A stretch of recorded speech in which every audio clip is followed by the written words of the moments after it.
What's up guys, Grims here, and today I'll be showing you some advanced tips for PvP. Let's get into it. The Spellforge weapons. Any weapon with this icon right here, this blue icon, or helmet or armor, whatever gets released in the future hopefully, like the Bapper, Azure Crest Lance of Redemption, Azure Crest Lance of Scorn, Apocalypse, Blinding Starlight of Destiny, and you got the helmets, the Hasty Radiant Halo of the Sun Warrior, and you also have the crit one, which is I didn't really get that one since it's useless for PvP. But these weapons are really important if you want to get the advantage over your enemies. I think the best weapon currently is the Azure Crest Lance of Redemption, so I recommend everyone gets this weapon.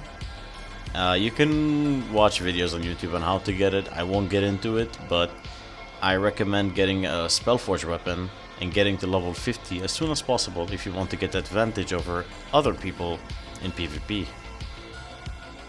And another advantage in PvP, if you want to get it, is movement and the movement of your camera and being able to look behind you, look on your sides, being able to assess the situation around you, and also looking around the map and checking out the map and checking the capture zones, looking where the enemy goes left and right. This is really generally just for PC players, but also some mobile players are capable of that. But since mobile gives you like such a small view or like vision around you, it's not really helpful for mobile users. But in general, if you're playing on PC, I recommend fidgeting with your settings, as I recommended in the first video. You should watch that, by the way. And being able to look around with your camera movement while moving around the map is really helpful, since you're able to assess the situation and get captures accordingly, and being able to understand how the enemy rotates around. Another tip would be knowing your bounty timers, or like going to the bounty early on, before bounty starts, so whenever bounty starts you're already there waiting. The first bounty will be at 8 minutes, and then the second bounty will be whenever you picked up the first bounty. So let's say you picked it up at 7:30 for example. 2 minutes away from that you get the second bounty, which is at 5 minutes 30 seconds. So knowing your bounty timers is really important. Try not to go with the bounty really early on, as it lessens your presence or like pressure around the map for the enemies, so they're able to get the triple capture. And that's another thing, you should go for a triple capture whenever you feel like the enemy already has the bounty. You should go for a triple capture. And another point would be the dismantling their or taking off their travel forms whenever they're moving around the map, because taking off travel forms is really important for maps like Falls, for example, because it lowers the speed to move around the map, and it basically gives you and your team the edge around the map with the movement, so you can rotate better, while the enemy team will be mostly confused and won't know where they should go, or won't be there in time to help their teammate, for example. Alright, so this is the targeting priority list for the classes. It goes with Mage first, since Mage has a lot of CC just in general, and you don't want a Mage free casting on your team, targeting your healers and whatnot. So taking out a Mage should be first. Second, it's gonna be Healer. It's Mage, or Curse Weaver Mage.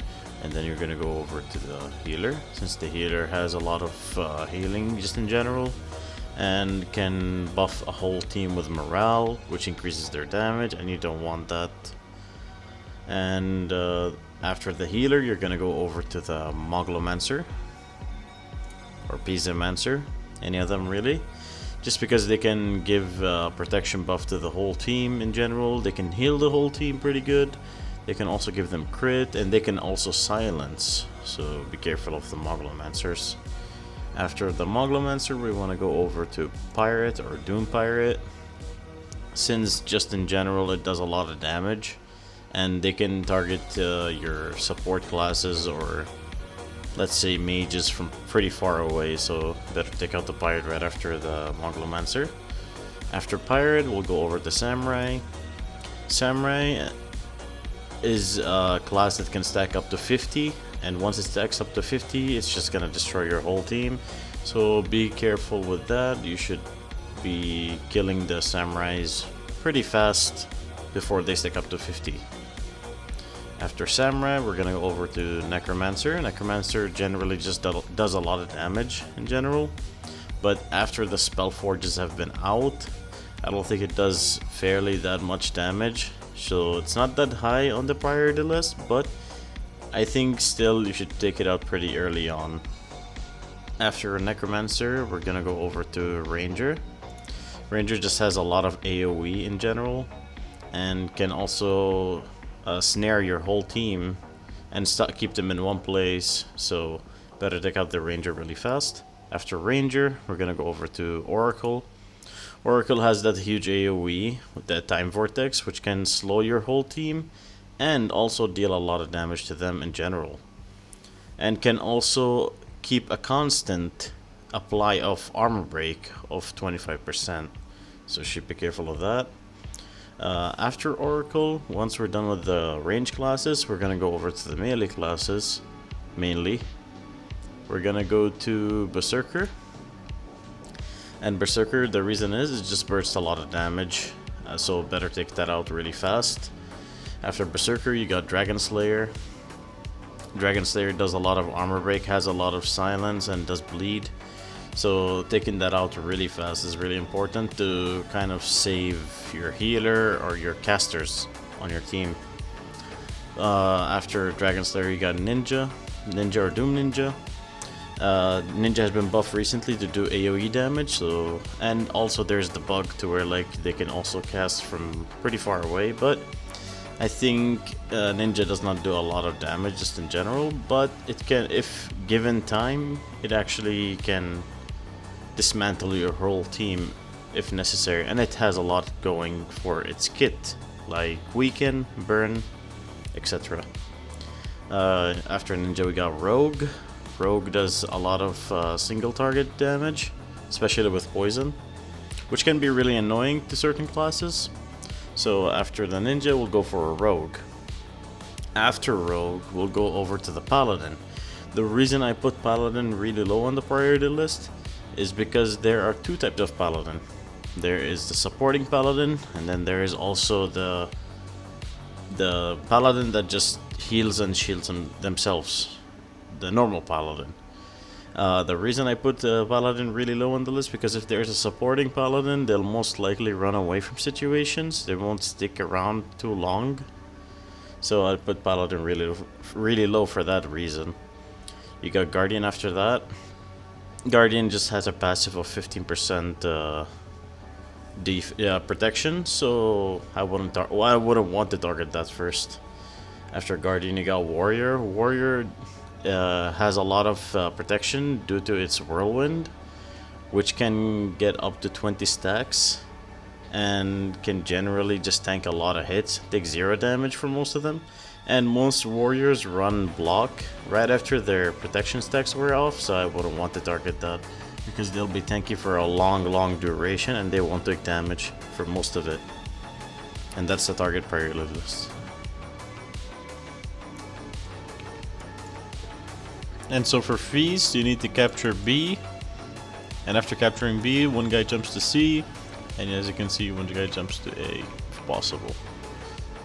To jump this ramp without a travel form, you have to go run in and jump last second at the ramp right here, this area.